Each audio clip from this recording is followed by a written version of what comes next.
Celui qui sème le vent s'attend forcément à récolter la tempête. Tu ne peux pas t'attendre à autre chose. Vous connaissez cet adage quand même. Bon, le premier ministre britannique, Starmer, de tout nouveau, interrogé par la BBC sur le fait que si le Royaume-Uni était en guerre contre la Russie, il dit que le Royaume-Uni n'était pas en guerre contre la Russie, mais que l'Ukraine l'est certainement. Et que eux, ils ne peuvent pas permettre à la Russie de Vladimir Poutine de gagner cette guerre. Nous allons voir tout à l'heure. Et je vais vous expliquer la malhonnêteté de la plupart des élites occidentales. D'accord? L'inconscience de ces élites. Parce qu'ils ne savent pas en réalité ce qu'ils sont en train de faire. Vous comprenez?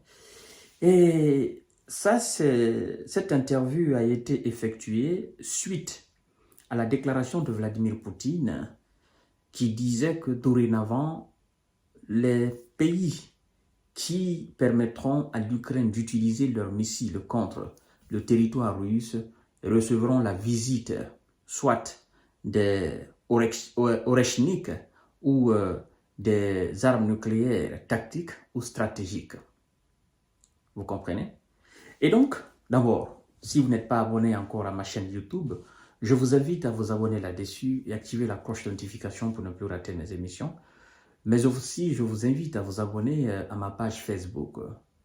Vous allez dans votre barre de recherche sur Facebook ou sur votre page ou sur votre compte privé. Vous écrivez le géopolitologue. Vous verrez ma page, vous vous abonnez là-dessus, ça ne prend même pas 1 minute, c'est quelques secondes. Alors, voyons voir. Interrogé par la BBC, le Premier ministre britannique a affirmé que le Royaume-Uni n'était pas en guerre contre la Russie. Après l'autorisation accordée à l'Ukraine par les États-Unis et le Royaume-Uni d'utiliser les missiles à plus longue portée fournis par l'Occident contre la Russie et la frappe russe à Dnipro, Keir Starmer, le Premier ministre britannique, a insisté sur la BBC sur le fait que le soutien du Royaume-Uni à l'Ukraine ne faiblirait pas face aux menaces. Nous allons voir, continuons ce que M. Starmer a dit. Il dit, je cite, puisqu'il a été interrogé pour savoir si le Royaume-Uni était en guerre contre la Russie ou pas. M. Starmer répond en ces termes. Nous ne sommes pas en guerre, mais l'Ukraine l'est certainement, car l'Ukraine a été envahie par la Russie. Et cette guerre dure maintenant depuis plus de 1000 jours. Ce sont 1000 jours d'agression de la part de la Russie et 1000 jours de sacrifice pour l'Ukraine. Et c'est pourquoi nous avons dit constamment que nous soutenons l'Ukraine. Nous ne pouvons pas permettre à Poutine de gagner cette guerre. Fin de citation. Monsieur le Premier ministre britannique, vous êtes en guerre avec la Russie, contre la Russie. Vous êtes en guerre contre la Russie. N'ayez pas peur de le dire. N'ayez pas peur de l'affirmer. Vous venez d'autoriser un pays. Vous venez de donner la technologie militaire à un pays. Et vous lui dites, frappez la Russie avec ce que nous vous donnons. Vous voyez, depuis le début des hostilités sur le territoire ukrainien, l'Ukraine n'avait jamais encore utilisé les missiles britanniques Storm Shadow contre le territoire russe.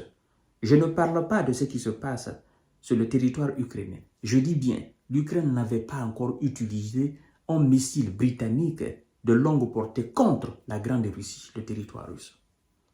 l'Ukraine attendait à ce que vous lui fournissiez ces missiles.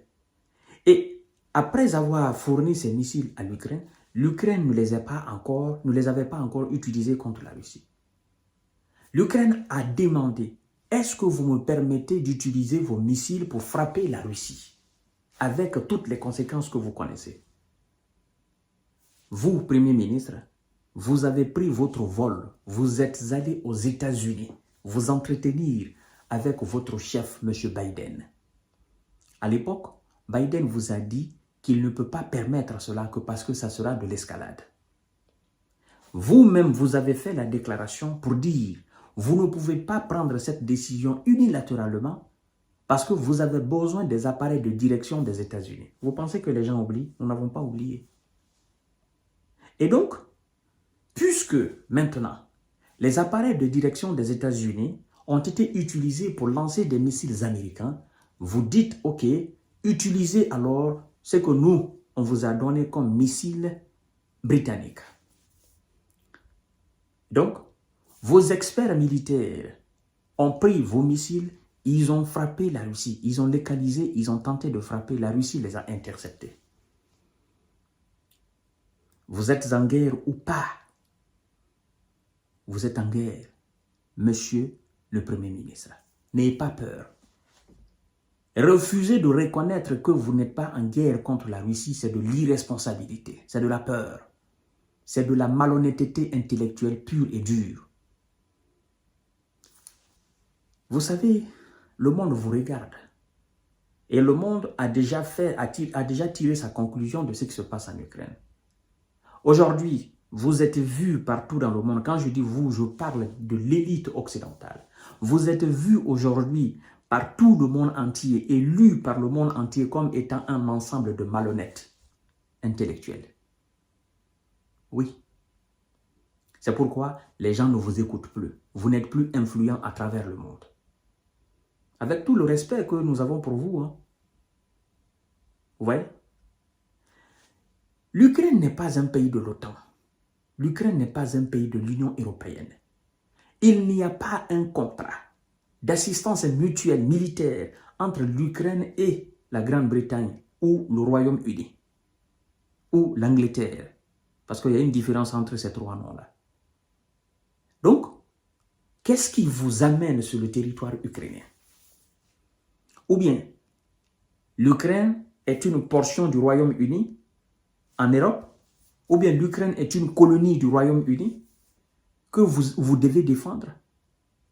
Il y a quelle institution internationale qui vous a donné le droit de défendre l'Ukraine? Est-ce qu'il y a une institution internationale qui vous a décrété ou bien qui vous a mandaté comme étant le gendarme ou les gendarmes qui doivent surveiller, qui doivent veiller à la sécurité ukrainienne? Il y a quelle institution qui vous a mandaté d'aller en Ukraine? De la même manière que vous êtes parti déstabiliser la Libye en éliminant le guide suprême Muammar Kadhafi, c'est de la même manière que vous vous invitez sur le territoire ukrainien à cause de vos intérêts. Mais puisque la Russie, M. Vladimir Poutine n'est pas Kadhafi, Poutine n'est pas président d'un pays faible, vous avez peur de reconnaître aujourd'hui que vous êtes en guerre. Quand vous dites, vous ne pouvez pas permettre à la Russie de gagner cette guerre, vous savez que vous avez déjà perdu la guerre. Et donc, vous dites, nous ne pouvons pas permettre à la Russie de gagner la guerre. Nous, c'est le nous que vous avez précisé, nous ne pouvons pas. Et donc, le nous là, c'est ce nous là qui est en guerre. Et c'est ce nous là qui est en train de faire le maximum pour infliger la défaite à la Russie sur le territoire ukrainien. Vous savez, il y a une guerre au Congo entre le mouvement M23 et le gouvernement. Le même soutien que vous apportez à l'Ukraine au nom d'une quelconque démocratie, vous savez que les Congolais aspirent aussi à la démocratie. Pourquoi vous n'apportez pas les mêmes aides? Pourquoi vous n'envoyez pas les mêmes armes? Les missiles, les chars, les blindés, les véhicules blindés, les lance-roquettes multiples, 60 milliards, 50 milliards. Pourquoi vous n'apportez pas la même aide au Burkina? Pourquoi pas au Congo? Pourquoi pas au Niger? Pourquoi pas au Niger, au Mali? Pourquoi pas en Palestine? Si vous êtes tant les gendarmes du monde et que vous voulez la stabilité de tous les pays, vous voulez sauver l'intégrité territoriale de tous les pays, pourquoi vous ne vous battez pas aux côtés de la Palestine pour sauvegarder l'intégrité territoriale de la Palestine? Pourquoi? Parce qu'il y a une terre qui a été divisée en deux. Il y a quelqu'un, l'autre partie est en train de coloniser l'autre partie au vu et au su de tout le monde. Vous dites que vous êtes des garants de la souveraineté pour la démocratie. Pourquoi vous ne garantissez pas la souveraineté et la démocratie de la Palestine? Pourquoi vous ne le faites pas? Pourquoi vous ne vous battez pas pour l'intégrité territoriale de la Palestine? Pourquoi vous ne le faites pas? Vous voyez votre malhonnêteté? En fait, vous avez déjà perdu sur le territoire ukrainien. Alors, moi je vous mets au défi. Si vous êtes vraiment un véritable soutien de l'Ukraine, moi je voudrais que vous donniez plus de missiles Storm Shadow à l'Ukraine et vous autorisez l'Ukraine avec vos experts à l'appui à frapper la Russie. Vous allez voir ce qui va se passer. Si vous êtes en guerre avec la Russie ou pas. Je vous mets au défi. Vous le faites et puis nous allons discuter les conséquences. Poutine a dit, si vous le faites encore, il va frapper les installations militaires de tous les pays qui autorisent l'Ukraine à frapper les territoires russes, les installations militaires russes sur le territoire russe. Vous avez dit que vous avez réunion à Bruxelles, non? Le mardi. Allez-y vous concerter et donnez ensemble l'autorisation. Fournissez ces missiles de longue portée à l'Ukraine autant que vous voulez et donnez l'autorisation à frapper la Russie. Mais par contre, que Dieu nous donne le mardi. Le mardi, que Dieu nous donne longue vie pour avoir le mardi. Si au sortir de cette réunion à Bruxelles, au sortir de cette réunion de l'OTAN à Bruxelles, vous changez de voix, le monde saura que vous êtes des faiblards. Je vous donne rendez-vous tout à l'heure.